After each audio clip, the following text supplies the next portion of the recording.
हरे कृष्ण कृष्ण कृष्ण हरे हरे हरे राम राम हरे कृष्ण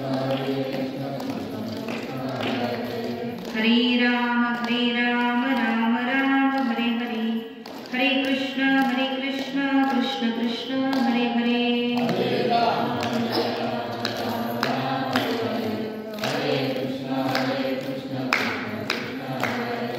हरे राम हरे राम राम राम हरे हरे हरे कृष्ण कृष्ण कृष्ण हरे हरे हरे राम हरे कृष्ण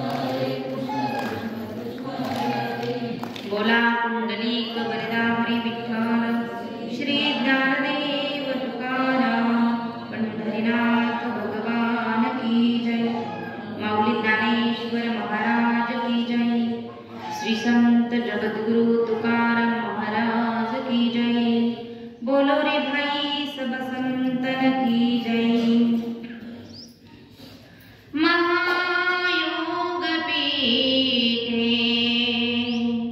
तटे भीमरथाय वरं पुण्डलीकाय दातुं मुनीन्द्रे समागत्य तेष्टन्त मानन्दकन्दम् परब्रह्मलिङ्गं भजे पाण्डुरङ्गम् परब्रह्मलिंगं भजे पांडुरंगं पांडुरंग गुरु प्रथम नमन दुसरे चरण संतांच्या त्यांच्या कृपादानी कथेचा विस्तार बाबाजी सद्गुरु दास तुकाराम यांचे केले स्मरण होय सकळ विद्यांचे अधिकरण तेची वंदो श्री चरण श्री गुरूंचे ते नमस्कारोनी आता नमो सद्गुरु तुकया ज्ञानदीपा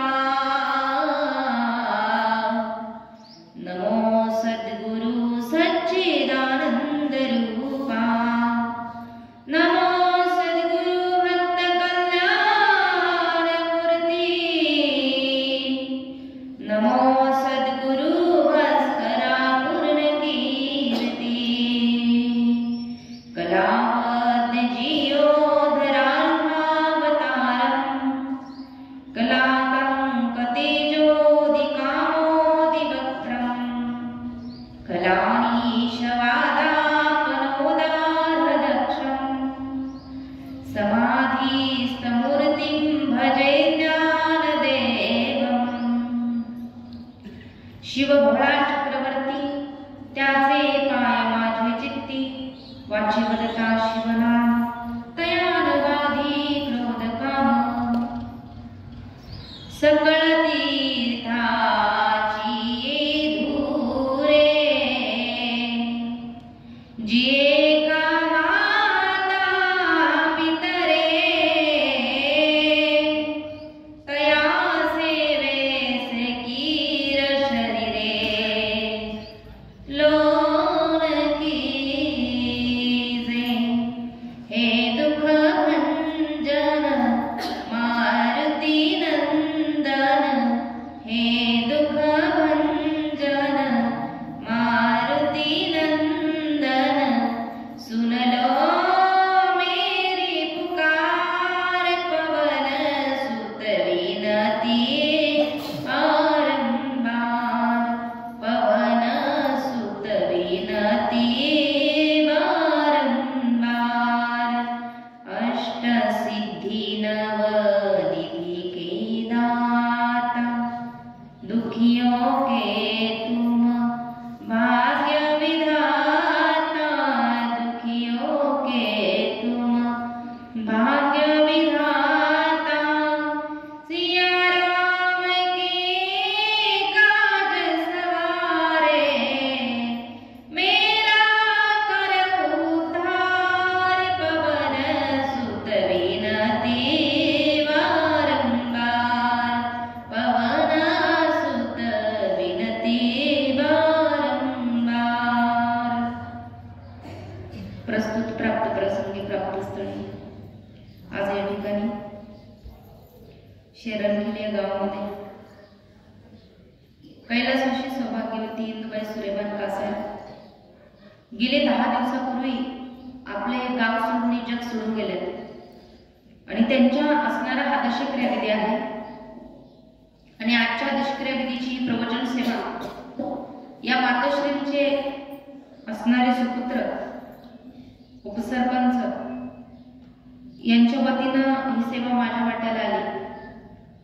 कैलासवासी सौभाग्यवती इंदुबाई सूर्यभान कासार यांच्या पश्चात श्री सूर्यभान दामू कासारपती, श्री बाबासाहेब सूर्यभान कासार मुलगा, प्रकाश सूर्यभान कासार मुलगा, संजय सूर्यभान कासार मुलगा, आनंद रामदास कासार पुतणे, सुवर्णा लहान आहेर पुतणी, प्रीती मच्छिंद्र साबळे पुतणी, रीना प्रवीण वागचौरे पुतणी, पल्लवी बाळासाहेब कासारनाथ, गौरी प्रकाश कासारनाथ, गंगा भागीरथी मीनाबाई रामदास कासार जाव, सौभाग्यवती संगीता बाबासाहेब कासार सून, सौभाग्यवती वैशाली प्रकाश कासार सून, मनीषा संजय कासार सून, आविष्कार बाबासाहेब कासार नातू, सिद्धेश प्रकाश कासार नातू, सत्यम संजय कासार नातू, विनम्र संजय कासार नातू, कुमारी सावली बाबासाहेब कासार नाथ आणि तन्मय आनंद कासार नातू.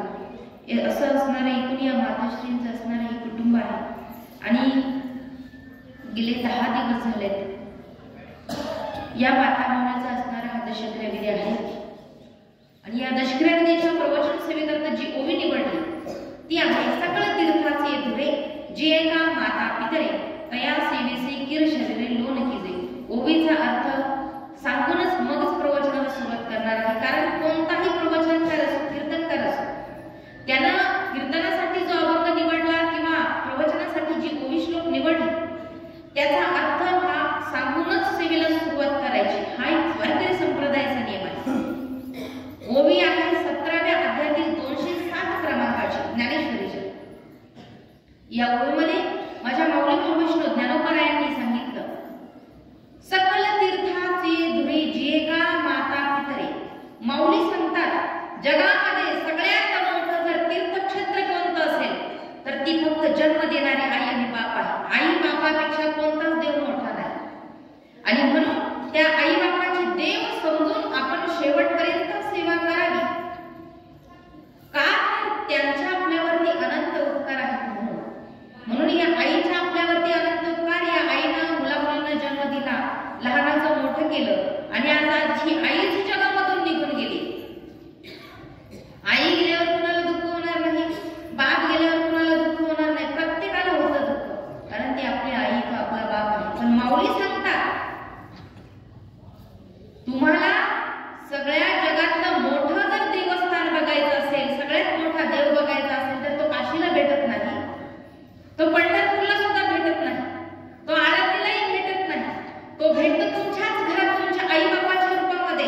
आई बाप जिवंत असतील ना तर तुम्हाला कोणत्याही देवस्थानाला, तीर्थक्षेत्राला कुठं जाण्याची गरज नाही.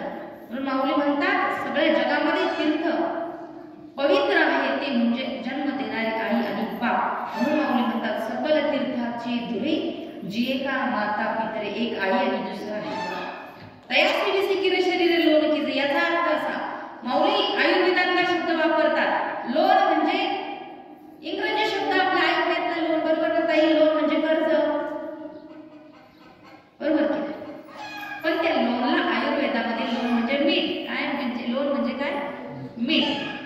माऊलींची भाषा बघा कशी आहे. माऊली म्हणतात मिठाचा खडा घ्यावा, तो पाण्यामध्ये टाकावा. पाण्यात टाकल्यावर मीठ दिसतं का? वाढतं का? ते नाहीच होतं. पाणी खारट होतं. पाण्याला खारट बनवणं हा मिठाचा गुणधर्म आहे. म्हणजे खडा आपण टाकला हे खरं आहे, पण तो नाहीच झाला हे खरं आहे. पाणी जर चाटून पाहिलं तर कळतं हे खारट आहे, याचा अर्थ याच्यात मीठ टाकलेला आहे. असं माऊली म्हणतात तो मिठाचा खडा कसा विरघळून गेला हे कळलं नाही. अगदी त्या पद्धतीनं तुमच्या माझ्या आई बापानं आपल्यासाठी जीवाचं रान करून देह झिजवलाय. तरुणपणापासून काबाड कष्ट करता करता एक दिवस ते म्हातारे झाले, हे जग सोडून गेले. आपल्यासाठी या मिठाप्रमाणे देह जसं मीठ नाहीसं झालं ना, तसं माऊली म्हणतात आई बापाचा देह एक दिवस आपल्यासाठी नाहीसा होऊन जातो. पण जसं मीठ हा खारटपणा गुणधर्म देऊन जातो ना, तसं आई आणि बाप आपल्याला प्रेम देऊन जातात. काय? प्रेम देऊन जातात. अशा आई बापाची सेवा करणं मुलामुलीचं प्रथम कर्तव्य आहे, कारण आई बापापेक्षा कोणताच देव मोठा नाही अशा अर्थाची ओवी आज या ठिकाणी या मातोश्रींच्या दशकिलविधीच्या प्रवचन सेवेकरता निवडली आणि अगदी याच ओवीमध्ये पुरेपूर बोलण्याचा प्रयत्न करणार आहे. कारण मी कोणत्याही ठिकाणी गेले तर माझा एक स्वभाव आहे, मी अपूर्ण ठेवत नाही. दुसरी गोष्ट, जी ओवी किंवा श्लोक घेतला मी त्याच्यावरच बोलत असते. माझ्या मौली भावश्लोक ज्ञानोबरायांचा संदेश आहे. माझ्या जगद्गुरु तुकोबरायांनी सांगितलं, अधिक इतर संतांनी देखील सांगितलं आणि उगाच इकडचं तिकडचं सांगण्यापेक्षा माझ्या ग्रंथातलं सांगितलं तर अत्यंत महत्वाचं आहे. ते सांगणं आजच्या काळाची गरज आहे. म्हणून माऊली म्हणतात, हे जग काही छोटं नाहीये, जग खूप मोठं आहे आणि या मोठ्या जगामध्ये मोठी मोठी माणसं आहेत. पण किती श्रीमंत व्यक्ती असेल तर त्या श्रीमंताचा आपल्याला काय फायदा? आपली आई गरीब जरी असली तरी ती आपल्यासाठी श्रीमंत आहे. आपला बाप लंगडा पागळा असला, अपंग, मुका, बहिर कसा का असेना, पण तो आपला बाप आपल्याला प्रिय आहे. आपली आई सुद्धा आपल्याला प्रिय आहे. म्हणून आईचे उपकार आणि बापाचे उपकार जगामध्ये न फिटण्यासारखे आहे. कोणीच आई बापाचे उपकार फेडू शकत नाही. इतके मोठे अनंत उपकार माझ्या आई बापाचे. म्हणून शास्त्राने सुद्धा सांगितलं, पहिल्यांदा सगळ्यात मोठं आपली आई. पहिली कोण आहे? आईच. जगद्गुरु तुकोबराय सुद्धा म्हणतात, धन्य माता पिता तयाची. म्हणजे पहिल्यांदा श्रेय कोणाला दिलं? एका आईला, एका मातेला दिलं. मग माता मोठी, माता नंतर पिता, नंतर बाप मोठा. पण म्हटले बापही प्रेम करतो, आई प्रेम करते, पण दोघांच्या प्रेमाचा फरक एक सांगून जाईल. बापाचंही तेवढंच प्रेम असतं, पण म्हटले आई अशी आहे ना की त्या आईचा सहवास माझ्या भगवान परमात्म्याला हवासा वाटला. माझ्या श्रीकृष्णाने सुद्धा एका आईच्या उदरामध्ये 9 महिने 9 दिवस वाढले का नाही? स्वतः कृष्ण परमात्मा गीतेमध्ये सांगतात, अर्जुनाला उपदेश करतात की अर्जुना, अरे मी देव आहे, माझा जन्म नाही, मला आई बाप नाही, मला कोणी नाही. तुम्ही म्हणला आई बाप नाही, मग वसुदेव देवकी कोण होते? प्रश्न जिथे बोललं का तिथे प्रश्न उपस्थित होतो. वसुदेव देवकी कोण होते? देवाचे आई बाप होते. भगवंत म्हणतात ते माझा जन्म देणारे आई बाप. ही गोष्ट खरी, पण मूळ प्रकृतीचा जर जगाची निर्मिती करणारा कोण असेल तर तुम्ही आहे. गतीर होता प्रभू साक्षी तुम्हीच आहे. आणि हे सगळं काही जे काय चालतं ते माझ्याच सत्तेनं चालतंय. आपण इथं बसलोय, देवाची सत्ता. आपण इथून उठणार, देवाची इच्छा. आपल्याला आपल्या घरापर्यंत पोहोचवायचं किंवा नाही ही देखील देवाचीच इच्छा आहे. तुम्ही मी इथपर्यंत आता आलोय, बसलोय, पण आपण आपल्या घरी सुखरूप जाऊ का नाही हे आपल्याला सुद्धा माहित नाहीये.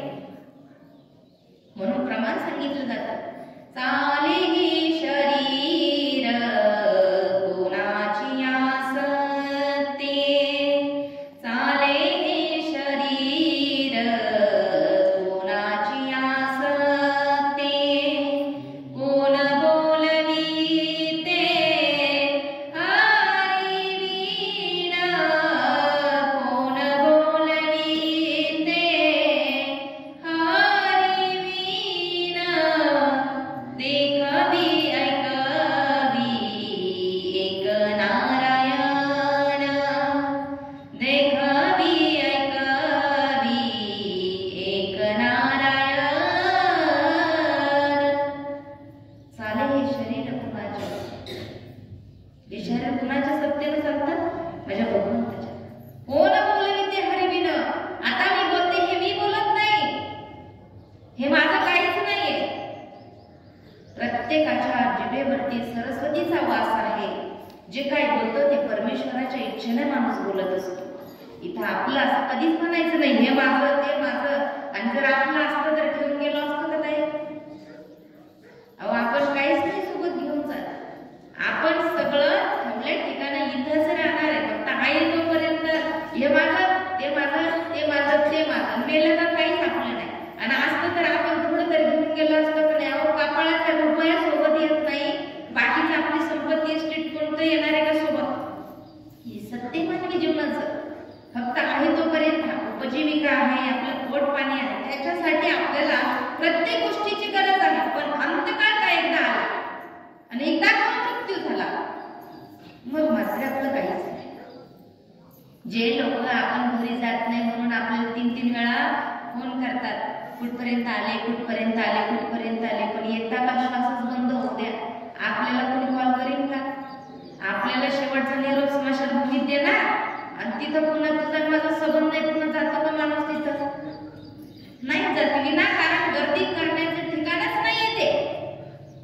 तिथं कुणी विनाकारण गर्दी करत नाही, फक्त कामापुरती गर्दी होते स्मशानभूमीमध्ये. इतर वेळेस अजिबात सुद्धा गर्दी त्या ठिकाणी होत नाही. हेच तर मानवी जीवन आहे. पण आपल्याला देह मिळाला ना अत्यंत महत्वाचा आहे. माझ्या परमात्म्याची इच्छा, तुमचं माझं पुण्य शिल्लक आणि आपल्या आई बाबाच्या कृपेनं, त्यांच्या आशीर्वादानं इथपर्यंत आजचाही दिवस आपल्याला भेटला, आजचाही सूर्य पाहिला, तुमचं माझं पुण्य आहे. जगण्यासाठी पुण्य लागतं दादा. ज्याची पुण्याची शिदोरी संपली त्याला जावं लागतं. तुमचं माझं शिल्लक आहे म्हणून आजचा सूर्य पाहिला, संपलं तर उद्याचा पाव का नाही माहित नाही, पण शिल्लक आहे तोपर्यंत आपण सगळं काही बघून होणार. माझ्या नागबाबांनी हरिपाठात सांगितलं, माझ्या माऊली महावैष्णव ज्ञानोबरायांनी सुद्धा सांगितलं, अहो देव कुणाला आवडतो? ज्याचं पुण्य शिल्लक आहे त्याला देव आवडतो. प्रवचन, कीर्तन, कथा कुणाला आवडतात? ज्याचं पुण्य शिल्लक आहे त्यालाच आवडतात. नागबाबा म्हणतात, बहुत सुकृती नरदेह लाभला, बहुत सुकृती नरदेह लाभला, भक्ती विना गेला अधोगती, भक्ती विना गेला अधोगती, हरिमुखी गाता हरपली चिंता, हरिमुखी गाता हरपली चिंता, बहुत सुकृती नरदेह लाभला. अहो कितीतरी अनंत जन्माचं सुकृत म्हणजे पुण्य होतं म्हणून हा नरदेह प्राप्त झालाय. परंतु याचा जर देवासाठी वापर नाही केला, चांगल्या कार्यासाठी नाही केला, आईबाबाच्या सेवेसाठी नाही केला, देवाच्या भक्तीत नाही घालवला, तर नागबाबा म्हणतात, भक्ती विना गेला अधोगती. हा भक्ती विना प्रगती नाही, अधोगतीला जातो. म्हणून काय करायचं? हरिमुखी गाता हरपली चिंता. ओ हरी म्हणा मुखानं, एकदा मुखानं हरी म्हणलं का तुमची सगळी चिंता दूर तो करणारा. म्हणून त्यानं एका आईच्या उदरामध्ये राहिला 9 महिने 9 दिवस, त्याला आईचा सहवास हवा होता आणि म्हणून देवकीच्या उदरामध्ये राहून तिच्या पोटी जन्म घेतला माझ्या श्रीकृष्ण परमात्म्यानं. कारण आई काय असते अनुभवायची होती. आई काय सगळ्यांना अनुभवता येत नाही. ज्याची आई जिवंत आहे त्याने समजावं मी भाग्यवान आहे, ज्याचा बाप जिवंत आहे त्याने समजावं मी भाग्यवान आहे. कारण आई आणि बापासारखं प्रेम जगाच्या पाठीवर कोणीच देत नाही. म्हणून तर माऊली म्हणतात, सकल तीर्थाचे धुरी जिये का माता पितरी. अहो आई आणि बाप जर सोडला, सगळे स्वार्थी प्रेम करणारे लोक सापडतील. प्रत्येक माणूस आपल्यावर प्रेम करतो ना, त्याच्या पाठीमागे एक स्वार्थ असतो. पण जगाच्या पाठीवरती एक आई, दुसरा बाप, या 2च व्यक्ती अशा आहेत कुठल्याही प्रकारचा स्वार्थ नाही. निस्वार्थ भावना, निस्वार्थ भावना आहे. सांगून जाईल किती निस्वार्थ भावना. आईची किती निस्वार्थ भावना आहे. फक्त कळलं पाहिजे, आमकी आमकी ताई आई बनणार आहे. फक्त तिला कळू द्या. तिचं डोकं दुखलं तरी ती गोळी खात नाही, तिला ताप आला तरी ती डॉक्टरच्या सल्ल्याशिवाय गोळी खाते का? सांगत आहे तुम्हाला अनुभव आहे. खाता का तुम्ही? नाही. ज्या मातेच्या उदरामध्ये गर्भ सामावला हे कळलं ना, त्या पहिल्या दिवसापासून ते 9 महिने 9 दिवस, तिथून पुढचे काही वर्ष जास्त खाल्लं तर बाळाच्या पोटात दुखणं, कोणती गोळी खाल्ली तर माझं बाळ जर अपंग जन्माला आला तर काय करायचं, ही सगळं काळजी कुणाला असते? फक्त आईला. आणि अजून जाऊन सांगते, जसा जसा गर्भ वाढत जातो तसं तसं वजन वाढत जाते पोटाचं.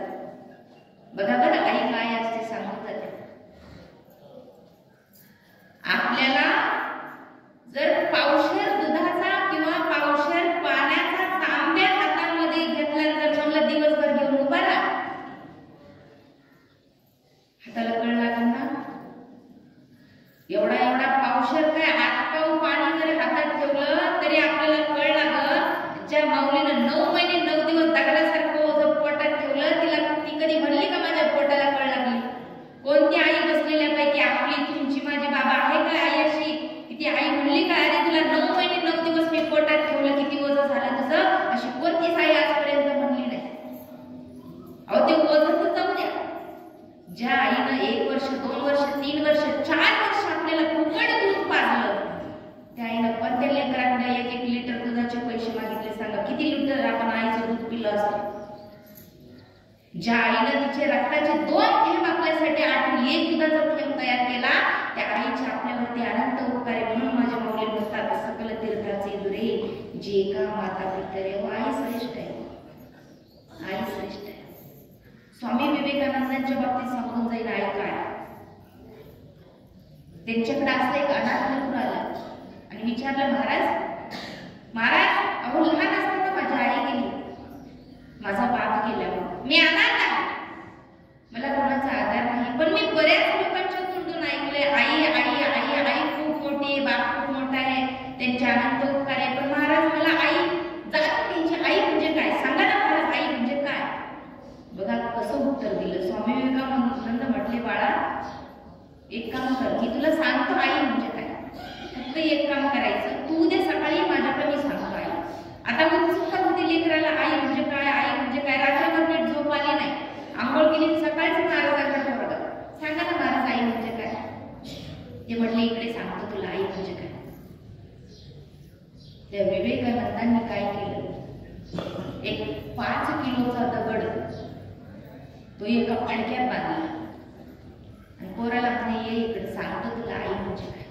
त्या पोराच्या पोटाला 5 किलोचा दगड बांधला आणि त्याची गाठ पाठीला मारली आणि सांगितलं ये बघ बाळा संध्याकाळपर्यंत ही गाठ सोडायचा प्रयत्न तू करायचा नाही, तुला समजून जाईल आई म्हणजे काय असतंय, आईचं प्रेम काय असतंय समजून जाईल तुला. पोरगा म्हटला ठीक आहे महाराज नाही सोडणार मी गाठ, तुमच्या शब्दाच्या पलीकडे नाही मी. महाराज निघून गेले. दुसऱ्याच मिनिटाला पोराला पोटाला जड लागायला लागलं.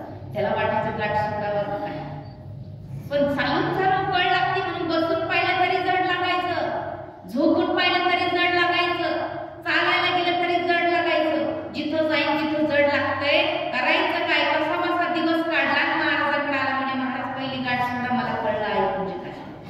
विचार करा 5 किलोचा दगड 1 दिवस सहन करू शकत नाही, तिने 9 महिने 9 दिवस आपल्या पोटामध्ये आपल्याला राहण्यासाठी जागा दिली. हो आईसारखं उदाहरण जगाच्या पाठीवर दुसरं कोणतंच नाही. आपल्याला घर नसू द्या आणि आपण एखाद्याचं घर भाड्याला घेऊ द्या, जो घर मालक आहे ना तो महिन्याला पैसे मागायला येते दादा का तर घराचं भाडं. पण त्या आईनं 9 महिने 9 दिवस उदरामध्ये ठेवलं, पण कोणत्या लेकरांना भाडं मागितलं सांगा ताई? नाही मागितलं. इतकं उदार अंतःकरण माझ्या आईचं आहे. म्हणून आईसारखं प्रेम ना कुणीच देऊ शकत नाही. कशी का असेना ती फक्त आणि फक्त आपली आई असते. पण ज्याची जाते त्याला कळतं आई म्हणजे काय, ज्याचा बाप जातो त्याला कळतं बाप म्हणजे काय. कारण आई गेली ना मग कळतंय काय होती ती, कशी होती ती, कुणाची का असेना कशी का असेना. ओ येडी जरी असली तरी ती आई येडी आहे. तिचं लेकरून असं 10-12 बायांची लाईन लावायची, सुंदर सुंदर दिसणाऱ्या बायका अशा लाईनीत उभ्या करायच्या आणि तिची येडी आई तिची तो उभी करायची आणि त्या लहान लेकराला सांगायचं तुला जी आवडते आई घेऊन जा. बघा बरं उदाहरण. ते लेकरू ना असे पहिल्या बाईच्या तोंडाकडे बघत बघत शेवटपर्यंत जाईल, पण येड्या आई जवळच उभं राहील का तर त्याला त्याची आईच प्रिय आहे. म्हणून आपली आई कशी का असेना ती आपल्या आईच असते. आईचं प्रेम जगाच्या पाठीवर कुणीच देऊ शकत नाही. बघा आपली आई आपला बाप भाग्याने मिळणाऱ्या गोष्टी आहेत. सौभाग्य आपलं. तुमचे माझे जर आई बाप बसलेल्यापैकी ज्याचे जिवंत असतील ना आई बाप समजायचं आपण खूप भाग्यवान आहोत का तर आपल्या नशिबात आई आहे. म्हणून आई काही करते, काही सुद्धा करते. प्रत्येक गावात शाळा आहे बरोबर ना, प्रत्येक गावात शाळा आहे. फक्त शिक्षकांना पोराला थोडं मारावं एखादी चापट मारावी आणि मारलं पाहिजे बरं का, पोरांना मारलं पाहिजे. उगाच असं नाही म्हणायचं का मारू नका मारू नका, मारलं पाहिजे. कारण वळण लागतं चांगलं. नाही मारलं तर ते आपल्या डोक्यावर बसतं आणि पुढे जाऊन मग काय करीन तपास नाही. मला सांगायचं की आईचं प्रेम काय. एखाद्या पोराने येडवाणी केलं, शिक्षकाने एक चापट जरी मारली ना तर ते पोरग पहिल्यांदा कोणाला येऊन सांगतं. त्या लहान लेकरासाठी आई म्हणजे उच्च न्यायालयाचं असते. काही झालं ना ते लगेच मम्मी मला याने मारलं, आई मला त्यानं मारलं, अगं हे अमका मला असं बोललं, मला सरांनी मारलं. लगेच ती कशी का असे ना ती आई ती म्हणजे तुला सरांनी मारलं, माझ्या पोराला मारायची त्या सराची हिंमतच कशी काय झाली असं म्हणणारे कोणी फक्त लगेच कमराला पदर खुर्चून आई तयार होते. सर माझ्या पोराला तुम्ही का बरं मारलं. बघा किती मोठं अंतःकरण आहे आपल्या माऊलीचं. म्हणून माझ्या माऊली सांगतात त्या आई बापाला आपल्यासाठी देह जिजवला, कष्टवला, रात्रंदिवस कष्ट केलं. स्वतः फाटकं लुगडं नेसली असेल, आपला बाप फाटका पायजामा फाटका धोतर घातला असेल बापा, पण आपल्या लेकराचे कपडे फाटू द्या, आपल्या घरात 1 रुपया सुद्धा नसू द्या तरी दुकानदाराला हात जोडते आई सांगते भाऊ तुझे मी पैसे देऊन टाकेल रे, पण दिवाळीचा सण आहे माझ्या लेकराला ड्रेस दे रे, तुझे पैसे घेणार नाही रे दादा, 8 दिवसात वापस करते. हे प्रेम ना फक्त एक आई करू शकते. म्हणून त्या माऊलीचे उपकार आहेत आपल्यावरती. म्हणून माऊली म्हणतात, ज्ञानोबाराय म्हणतात, मिठाप्रमाणे देव आईनं बापानं आपल्यासाठी जिजवला.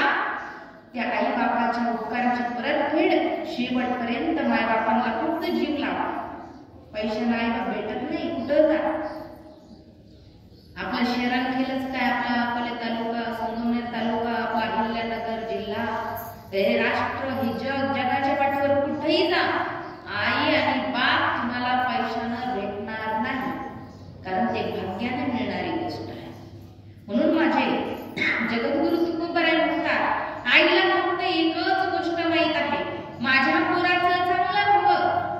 म्हणून जगद्गुरु तुकोबारायांनी सांगितलं, लेकुराचे हित, लेकुराचे हित, लेकुराचे हित, लेकुराचे हित, लेकुराचे हित, लेकुराचे हित, लेकुराचे हित, लेकुराचे हित, वाहे माऊलीचे चित्त, वाहे माऊलीचे चित्त, वाहे माऊलीचे चित्त, वाहे माऊलीचे चित्त, ऐसी कळवळ्याची जाती, ऐसी कळवळ्याची जाती, ऐसी कळवळ्याची जाती, ऐसी कळवळ्याची जाती, लेकुराचे हित, वाहे माऊलीचे चित्त, ऐसी कळवळ्याची जाती, करीला भावी न प्रीती. ही कोण असते आपल्याला कुठलाच लाभ मानायचा तो काही फायदा होईल का कधीच विचार करणार नाही.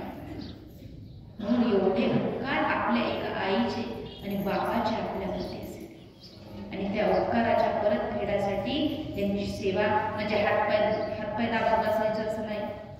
फक्त एक गोष्ट करायची, जाता येता आई जेवली का ग तू, बाबा तुम्ही जेवली का, दादा नाना काका तुम्ही जे तुमच्या बापाला म्हणत असतील फक्त विचारायचं. म्हाताऱ्या माणसाला भूक असते 2 शब्द प्रेमाची, भाकरीची नाही, पैशाची नाही, भूक असते माझ्या लेकीनं, माझ्या लेकानं, माझ्या नातवंडानं, माझ्या नातीनं. फक्त जाता येता बाबा तू जेवलास का, अगं आई तू जेवली का, तुझं काही दुखतंय का, तुला गोळी देऊ का, आई तुला औषध देऊ का, तुला डॉक्टरकडे देऊ का, 2 शब्द फक्त प्रेमानं बोला.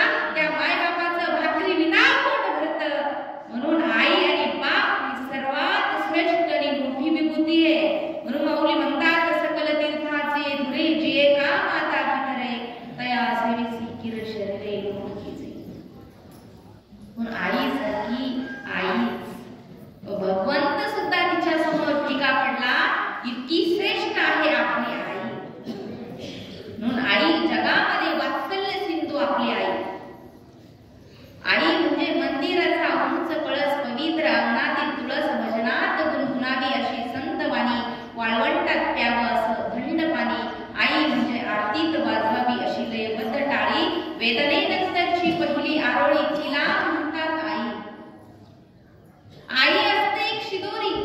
लेकराच्या पाठीवर नुसता हात जरी फिरवला तरी सुद्धा त्याचं पोट भरतं, पण ज्याला आईच नाही त्या लेकराकडे बघा त्याचा चेहरा असा सुकलेला दिसतो. ज्याला आई बाबा आहे त्याचा चेहरा प्रसन्न दिसतो. घरात 2 घास खायला नसले ना, पण घरात आई बाप असले तरी सुद्धा पोट भरल्यासारखं वाटतं. आणि ज्या दिवशी आई बाप जातं ना, त्यांची रिकामी जागा कधीच कुणीच भरून काढू शकत नाही. म्हणून आई बाप अत्यंत महत्वाची गोष्ट आहे, या मानवी जीवनासाठी अत्यंत महत्वाची आहे. म्हणून म्हणतात कौन वो चीज है जो यहाँ नहीं मिलती, सब कुछ मिल जाता है हाँ लेकिन माँ नहीं मिलती. सबसे बड़ी है माँ, माँ सबसे बड़ी है माँ, ओ देती है दुआ, दुआ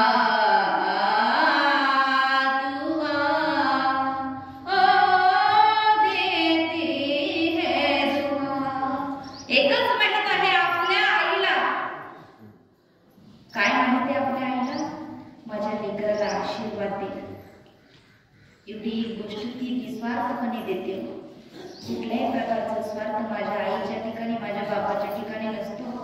म्हणून या लेकीला माहित आहे आपला बाप आपल्यासाठी काय करतो, आणि या लेकरांना माहिती आहे आपली आई आपल्यासाठी काय करते. तुम्ही म्हणाल असे का हात केले? कारण यांना आवडतो तो मुलगा आणि यांना आवडते ती मुलगी. आईचं नितांत प्रेम मुलावरती असतं, बापाचं नितांत प्रेम आपल्या मुलीवरती असतं. बरोबर म्हणतात. यांना मुलापेक्षा मुलगी आवडते, त्यांना मुलीपेक्षा मुलगा. देवानं समीकरणच असं जुळून ठेवलं. पण खरंच संस्कार चांगले करा.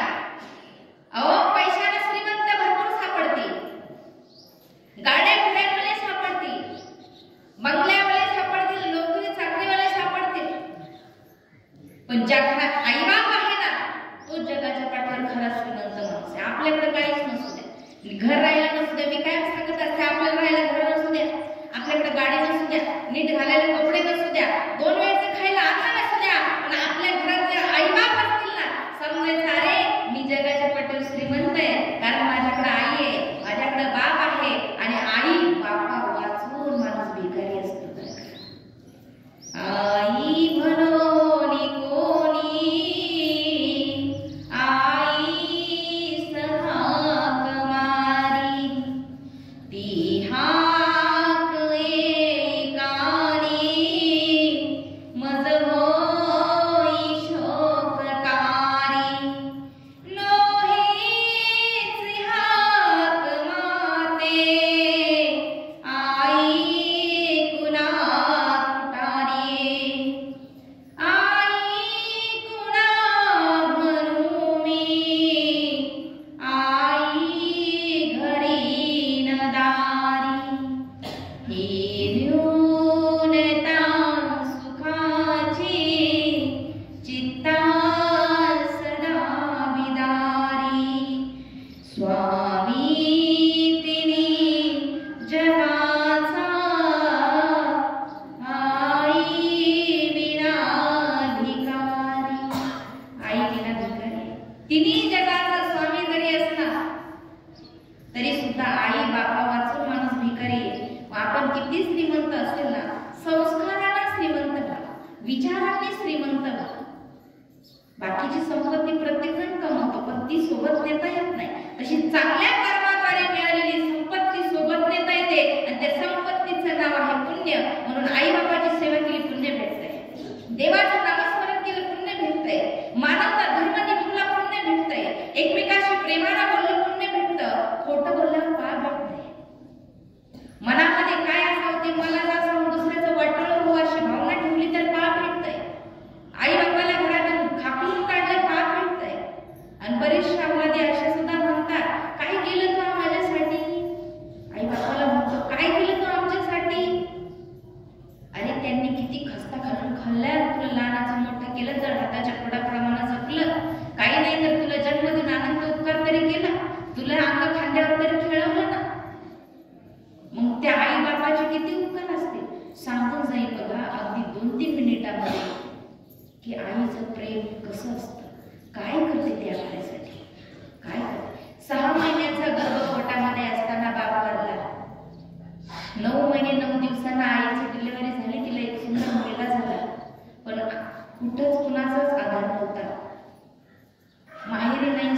गेली. एकटी आई होती बघा, शांत चित्ताने ऐकलं. ऐका, तुम्हाला लक्षात येईल आई काय करते लेकरासाठी. मी एवढं सांगणार आहे फक्त.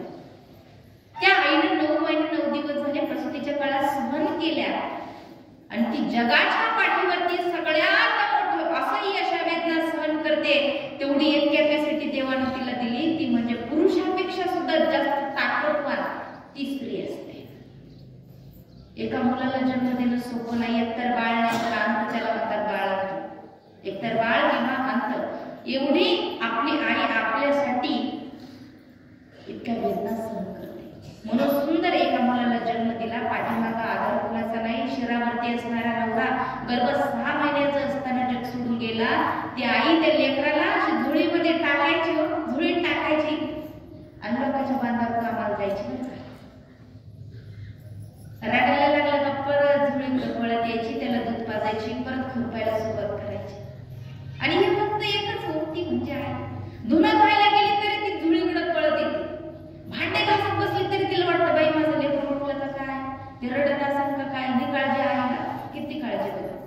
म्हणून त्या आईचं असं होत होतं, हेळसांड होत होती. कुणामुळं? कुणाचा आधार नाही, काही नाही. दिवसामागून दिवस गेले आणि ते लेकरू 6 वर्षाचं झालं. आईने विचार केला याला शाळेमध्ये टाकलं पाहिजे, कारण 6 वर्षाचा मुलगा झालाय. मुलगा 6 वर्षाचा झाला, त्याला चांगलं कळायला लागलं, शाळेत जायला लागलं. परंतु एक दिवस घरामध्ये काहीच बनवायला नव्हतं, खूप परिस्थितीने. एक सांगू का दादा, आपली परिस्थिती जर गरीब असली ना, कुणी पण आपल्याला हे नव्हतं. तुम्हाला अनुभव असेल, मला सुद्धा अनुभव आहे. कुणाला वाटत नाही मला घर नसावं, प्रत्येकाला वाटतं मला घर असावं. कुणाला वाटतं बरं मी श्रीमंत नसावं, प्रत्येकाला वाटतं मला मी श्रीमंत असावं. प्रत्येक माणसाची इच्छा आहे मी चांगले कपडे घालावं, मला फिरायला चांगली मोठी फोर व्हीलर असावी. प्रत्येकाची इच्छा आहे मला 10 एकर 5 एकर जमीन असावी. म्हणजे ज्याला नाही त्याला नाव ठेवतो ना आपण, बहुतेक लोक ठेवतात. पण मला सांगायचं काय आहे, प्रत्येकाला वाटतं मी चांगलंच असावं. पण ज्याचा त्याचा कर्माचा भाग असतो. कुणाला कधीच नाव ठेवू नका, कधी हिरू नका, कारण देव कधी आपण वरचं तिकीट काढून काही सांगता येईल. म्हणून बघा, तो पोरगा एक दिवस घरात काही सुद्धा अन्नधान्य शिल्लक नव्हतं. त्या आईच्या डोळ्यात पाणी आलं. माझं लेकरू आज उपाशी नाही. बाळा तू जा, मी काहीतरी सोय करते. पोरगं गेलं, रात्रीचं शेळपाचं खाल्लं, पोरगं शाळेमध्ये गेलं. पण प्रसंग असा घडला, त्या आईला बघा कसलीच लाज राहत नाही. ती आपल्यासाठी सगळी लाज सोडते, तिला म्हणतात आई. शेजारच्या घरी गेली, पातेलं भरून उसनं पीठ आणलं, 2 चपात्या बनवल्या, शेंगादाण्याची चटणी बनवली. आणि त्या आईच्या घरामध्ये डबा सुद्धा नव्हता. फडक्यात भाकर बांधली. कशात बांधली? फडक्यात भाकर बांधली. आणि तो डबा घेऊन ती आई लेकरासाठी शाळेत गेली. गेटमध्ये उभी राहिली ना, आवाज दिला, सर, ओ सर, माझ्या पोराला पाठवा बाहेर. सर म्हटले जा रे तुझी आई आली. पोरं बाहेर गेले. डबा घेतला, आतमध्ये गेलं. पण त्या सगळ्या शाळेतल्या पोरांनी त्याची आई पाहिली. आई निघून गेली. पण इतकं चिडवलं, चिडवण्याचं कारण आई आंधळी होती. आईला एकच डोळा होता. म्हणायला लागले, याला खेळायला घेऊ नका, याची आई आंधळी. याला आपल्या जेवायला बसू देऊ नका, याची आई आंधळी. आंधळी आई आंधळी म्हणून हिनवला. पोरगा रागारागाने घरी आला. आईला सांगितलं, आजपासून जर माझ्या शाळेत आली तर माझ्या इतकं वाईट नाही आई, आजपासून माझ्या शाळेत यायचं नाही. तुझ्यामुळे मला सगळ्या वर्गातल्या पोरांनी चिडवलं. तुझ्या आई आंधळी, तुझ्या आई आंधळी, तुझ्या आई आंधळी. आईच्या डोळ्यात पाणी आलं. आई डसाडसा रडायला लागली. साडीच्या पदराने डोळे पुसून काढले. पुन्हा कामाला लागली. काय सांगणार त्या लेकराला? पोरगा 12वीत गेला. पोराचा तालुक्यात नंबर आला. आईला आनंद झाला, गावकऱ्यांना आनंद झाला. जागोजागी सत्कार सोहळे साजरे करण्यात आले. तालुक्याच्या ठिकाणी बोलवलं सत्कारासाठी. आनंद झाला पोराला. आई, अगं माझा सत्कार आहे तालुक्याच्या ठिकाणी. अरे वा, चांगली गोष्ट आहे. पण आई, माझा सत्कारी पण तू यायचं नाही बरं. तू यायचं नाही आई, तू आंधळी आहेस. मला पुन्हा चिडून घ्यायचं नाही पोरांकडून. माझ्या मित्रमंडळी नाव ठेवतील, अजिबात यायचं नाही. एकटाच गेला, पण आईचा जीव राहील का? पिशवीत 10 रुपये होते ना ताई, तेवढ्याच आई जीप मध्ये बसून कुठे गेली? तालुक्याच्या ठिकाणी गेली. पण जिथं सत्कार चालू त्या गेटच्या बाहेर उभे राहिले, बाहेर सगळं बघत राहिले. ज्या लेकराला पायात घालण्यासाठी चप्पल नव्हती त्या लेकराचा नंबर आला. ज्याला खायला भाकर नव्हती ती मी उसनं पीठ आणून कसं तरी माझ्या लेकराला लहानचं मोठं केलं. माझा तो पोरगा आज एवढा मोठा झाला. कोणी हात देतंय, कोणी पेढा तोंडात घालतंय, कोणी लाडू घालतंय. आईला आनंद गगनात मावेल. आनंदाचे अश्रू आईच्या डोळ्यातून वाहायला लागले. सगळं दृश्य पाहिलं ना आई परत माघारी घरी आली. पोरगा आनंदाने घरी आला. सांगितलं, आई अगं माझा खूप मोठा सत्कार झाला, खूप माणसं होते, सहज बोलून गेली, मी सगळं पाहिलं रे बाळा. म्हणजे तू आली होतीस का? म्हणे तुला सांगितलं होतं नाही येऊ नको, तू कशी काय आलीस? अरे मी आत नाही आले रे बाळा, मी गेटच्या बाहेरूनच सगळं पाहिलं, माझ्या मी निघून आले. पुढे बघा, परंतु आईचा राग आला. मला सांगायचं का आई काय? पुढे नोकरीचा कॉल आला विदेशातून. पोरगा गेला निघून. संस्कार बदलले, राहणीमान बदलले, संगत बदलली. पोरगा आईलाच विसरून गेला. ज्या आईनं 6 महिन्याचा गर्भ पोटात असल्यापासून याला लहानाचं मोठं केलं, स्वतः फाटके लुगडे घातले, पण त्या आईनं लेकराला कधी उघडं पडून दिलं नाही. एका आईचं प्रेम. विदेशात जाणारा पोरगा आईला विसरला, पोर नाही, काही नाही. त्या पोराच्या काळजीनं रात्रंदिवस काळजी करणारी आई, हृदयविकाराचा झटक्यानं तिचं मरण आलं. आई मरण पावली. कॉल केला गावकऱ्याने, अरे तुझी आई गेली. म्हटलं तुम्ही अंत्यविधी करा, मी दावायला येतो. अंत्यविधी झाला. 5-6 बाया गेल्या. आता छोटस झोपडं होतं, पसारा आवरला, तिथं ते गाठोडं बांधलेलं, त्याच्या सोडून पाहिलं बायाने. म्हणे नेमकं काय असेल याच्यात? पण त्याच्यात एक फाईल सापडली, डॉक्टरांची एक फाईल सापडली. आणि त्या फाईल मध्ये असं पानं उचलता मनोगत डॉक्टरांनी त्या फाईल मध्ये स्वतःचं मनोगत शेवट 2-4 ओळीमध्ये लिहून ठेवलेलं होतं. ते एका ताईनं वाचलं, अक्षरशः तिच्या डोळ्यामध्ये पाणी आलं.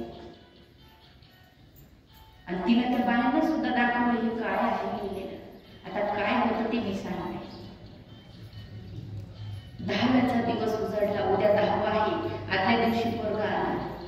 पोरगा आल्या हातामध्ये ती फाईल दिली. बायाने सांगितलं, अरे जिला तू आंधळ म्हणून हिणवस, जिला तू सत्काराला सुद्धा येऊ देत नव्हता, जिला तू शाळेत येऊ देत नव्हता, प्रत्येक ठिकाणी तुला पोरं चिडवतील म्हणून स्वतःच्या आईला आंधळी म्हणत होता. पण लक्षात ठेव, ती आई आंधळी नव्हतीच, तू आंधळा होतास म्हणून तिनं तिचा डोळा तुला दिला. वाच याच्यामध्ये. त्या डॉक्टरांचं मनोगत होतं. 3 वर्षाचा पोरगा असताना ऍक्सिडेंट झाला होता, पोराचा डोळा गेला, परंतु नवीन डोळा बसवायला आईकडे पैसे नाही, स्वतःची चोळी घ्यायला आईकडे पैसे नाही, 2 वेळचं जेवायला आईकडे अन्नधान्य नाही. ती आई डोळा कुठून बसवणार? विनंती केली, डॉक्टर साहेब मी आंधळी झाली तर चालेल, पण माझ्या लेकराला आंधळ करू नका, माझा डोळा काढून घ्या. एका आईनं लेकरासाठी डोळा दिला. ज्यावेळेस हे वाक्य ऐकलं, वाचलं, इतका रडायला लागला पोरगा, इतका रडायला लागला. पण आता कितीही रडला तर त्याची आई का होती तेव्हा आंधळी म्हणून हिणवलं. आणि आता गेल्यानंतर कितीही रडला तर आई भेटेल का? नाही भेटणार. म्हणून जोपर्यंत आहे नाही तोपर्यंत तिची काळजी घ्या. जोपर्यंत बाप आहे तोपर्यंत कशी का असेना, पण जन्मदिन अनंत उपकार आपल्या आई बाबांनी केले, म्हणून त्या आई बाबाचे आपल्यावरती उपकार खूप आहेत. म्हणून पोरगा इतका रडला रडता काय म्हणतोय, त्रिसरणाच्या टप्प्यावरती धन्य तू ग माते, सर्व संपूर्ण राहते आई फक्त तुझे नाते, आई फक्त तुझे नाते.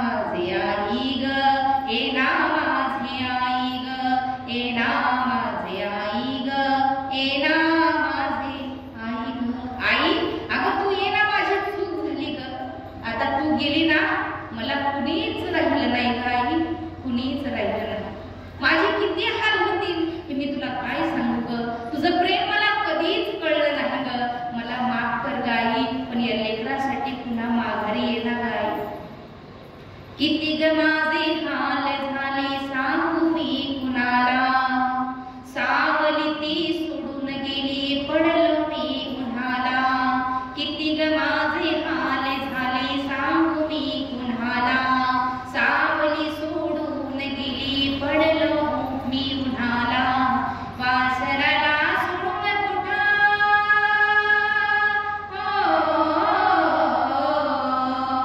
वासराला सोडून कुठं निघून गेली गाय ग, निघून गेली गाय ग, येना माझे आई ग, येना माझे आई ग, येना माझे आई ग, येना माझे आई ग. आता मला सांगा, कितीही पोरगा रडला, कितीही डोकं आपटलं तरी सुद्धा येईल का होती नाही येत.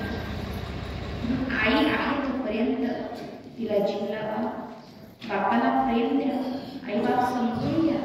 आपण लहान असताना पडू नये म्हणून बोट पकडलं, समोरचं दिसावं म्हणून आईनं कडेवर घेतलं आणि माझ्यापेक्षा जास्त त्याला दिसावं म्हणून बापानं आपल्याला खांद्यावरती घेतलं. त्या बापाचे आणि त्या आईचे अनंत उपकार आपल्यावरती असतात. कसे का असेना आई बाबाचा आदर करा, आई बाबाची कदर करा आणि त्यांना शेवट गोड होईल त्यांचा आणि आनंदाने डोळे मिटतील एवढं जीवापाड प्रेम आपल्या आई बाबावर करा आणि संस्कार चांगले करा. संस्कार चांगले असतील तर नक्कीच मुलं सुद्धा चांगले घडतात. बघा हा चालू द्यायचं का? मला वाटतं बंद करायचंय का म्हणून संस्कार हीच खरी संपत्ती असते. संस्कार अत्यंत महत्त्वाचे. कीर्तन म्हणजे काय, प्रवचन म्हणजे काय हे कळलं पाहिजे, हे सांगितलं पाहिजे. संस्कार केले तर चुकले लेकरं घडणार आहे, तरच पुढे काहीतरी भविष्यामध्ये चांगलं होणार आहे. दादा म्हणून आई वात्सल्यपूर्ण शब्द आ अधिक ई बरोबर आई, आत्मा अधिक ईश्वर बरोबर आई. आईची जवळी, आईसारखं प्रेम कुठंच कुणीच देत नाही. म्हणून आई ती आईच असते आणि बाप तो बापच असतो. आता आईचं अंतःकरण पाहिलं गेलं किती कोवळं, इतकं कोवळं, इतकं कोवळं, त्या लेकराला थोडं जरी काही दुखायला लागलं तर रात्र रात्र जागते ती आई. त्याला कोणती भाजी आवडते हे सगळ्या गोष्टी तिला माहित असतात. तिचं नाव आहे आई. त्याच्या आवडी निवडी काय आहे, त्याला कोणता खेळ आवडतो हे सगळं फक्त यांना माहिती. सगळ्या कुटुंबाची जबाबदारी सांभाळणाऱ्या हे सगळं महिला मंडळ दिसतंय ना, या सगळ्या महिला म्हणजे एक आई आहे आणि त्यांनी त्या आईला कुटुंबासाठी, आपल्या लेकरासाठी काय काय करते, कशी काय करते. आणि अजून एक सांगून जाईल बरं का, या इतक्या उदार, इतक्या उदार, इतक्या उदार की या स्वतःसाठी नाही तर दुसऱ्यासाठीच कायम लढत आल्या. इतक्या उदार आहे.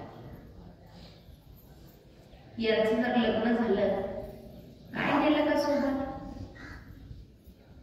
इकडं कुमारी, माहेरी काय आहे कुमारी, इकडं सौभाग्यवती, इकडं तिच्या नावाच्या पुढे बापाचं नाव, इकडं तिच्या नावापुढे पतीचं नाव, इकडं बापाचं आडनाव, तिकडं पतीचं आडनाव. अक्षर सुद्धा सोबत नेत नाही. ती फक्त जगाच्या पाठीवरती एक स्त्री आहे, एक आई आहे. म्हणून आईचा जिव्हाळा म्हणजे पिंजल्या कापसाचा गोळा, इतका कोवळा जिव्हाळा आपल्या आईचा असतो. एखादा दगड जर फेकून एखाद्या माणसाला मारला तर लागेल, परंतु कापसाचा गोळा जर एखाद्या माणसाच्या अंगावरती फेकून मारला, डोक्यामध्ये मारला तर त्याच्यातून रक्त सुद्धा येत नाही. इतका जिव्हाळा कोवळा कुणाचा असतो, आपल्या आईचा. त्याचबरोबर दुसरा जिव्हाळा सांगितला तो म्हणजे संतांचा. संत सुद्धा आपल्या माय माऊली सारखेच आहेत. म्हणजेच माझ्या माऊली महावैष्णव ज्ञानोबा आहेत तर पुरुष, पण उपमा भेटली एका स्त्रीची, अख्खं जग म्हणतंय माऊली, ते माझ्या माऊली महावैष्णव ज्ञानोबा आहे. त्या माऊलींनी सुद्धा सांगितलं, माझ्या जगद्गुरु तुकोबारायांनी सांगितलं, इतरही संतांनी सांगितलं, अहो आई ही प्रत्येकाच्या जीवनामध्ये असावी. आई शिवाय